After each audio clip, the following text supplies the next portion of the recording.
اللہم صلی علی محمد وآل محمد۔ السلام علیکم، تحفہ عالی مدد۔ تو آج ہمارا سفر عشق کا ڈے 5۔ تو اس ویڈیو میں ہم امام کا مختصر سا تعارف اور حرم سے ریلیٹڈ کچھ انٹرسٹنگ فیکٹ جاننے کی کوشش کریں گے۔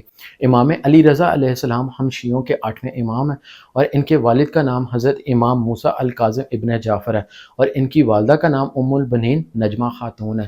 امام کا ظہور مدینہ منورہ میں ہوا، اور امام کو بہت سے لقب سے پکارا جاتا تھا، جیسا کہ آپ اور میں جانتے ہیں کہ امام کو غریب الغربا کہا جاتا ہے۔ امام کا حرم ایران کے مشہور شہر مشہد میں واقع ہے، جو ایران کا صوبہ خراساں کا مرکز ہے۔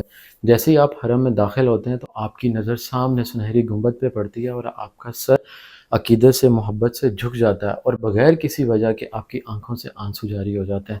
تو اس سے حسین منظر میرے خیال سے اس دنیا میں ہو ہی نہیں سکتا۔ موجودہ وقت میں حرم مطہر کا کل رقبہ 1,00,000 مربع میٹر ہے، جو کہ تقریباً 200 کینالز بنتے ہیں۔ یہ ایران کا سب سے بڑا زیارتی مقام ہے، اور اس کے علاوہ صحن میں داخلے کے لیے 30 بڑے دروازے لگائے گئے ہیں، جو کہ نہایت ہی مہنگی ترین لکڑی سے بنے ہوئے ہیں۔ ان میں سے کچھ مشہور کے نام باب رضا، باب الجواد، باب الکرامت، باب الغدیر، باب الشہداء، باب السلام، باب الخمینی۔ اور اس کے علاوہ حرم مطہر کے 8 بڑے صحن: صحن انقلاب، صحن آزادی، صحن شہداء، صحن کوثر، صحن غدیر، صحن امام الخمینی، صحن جمہوریہ اسلامی، اور صحن پیمبر عظیم۔ اور صحن پیمبر عظیم ان سب صحنوں میں سے سب سے بڑا صحن ہے۔ حرم میں ہزاروں کی تعداد میں خادم موجود ہیں، جن کا تعلق مختلف شعبہ جات سے، کچھ انتظامیہ سے، کچھ صفائی کے لیے، کچھ حفاظت کے لیے، اور کچھ زائرین کی خدمت کے لیے۔ تقریباً 6,000 سے زیادہ خادم بر وقت اپنی ڈیوٹی سر انجام دے رہے ہوتے ہیں، اور یہ کوئی عام انسان نہیں ہے، یہ ایران کی فوج سے ریٹائرڈ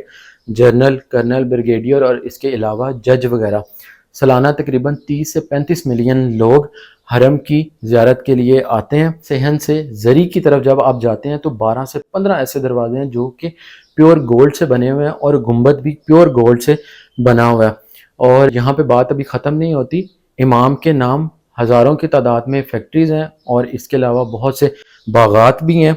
ایران کی حکومت روزانہ کی بنیاد پر ہزاروں ملین ڈالرز امام کے خزانے سے ایز اے لون لیتی ہے۔ جب کبھی ایران کے حالات ٹھیک ہو جائیں گے تو وہ واپس کریں گے۔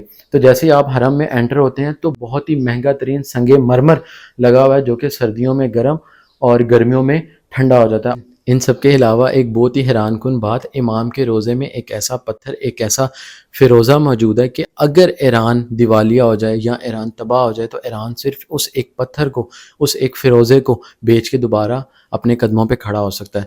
تو یہ میری ایک چھوٹی سی ریسرچ تھی، میری چھوٹی سی کاوش تھی۔ آئی ہوپ سو کہ آپ کو پسند آئی ہوگی، اور اگر کوئی غلطی ہوئی تو اس چیز کے لیے معذرت، اور میرے ساتھ جڑے رہنے کے لیے اور پیار دکھانے کے لیے بہت بہت شکریہ۔ اللہ حافظ۔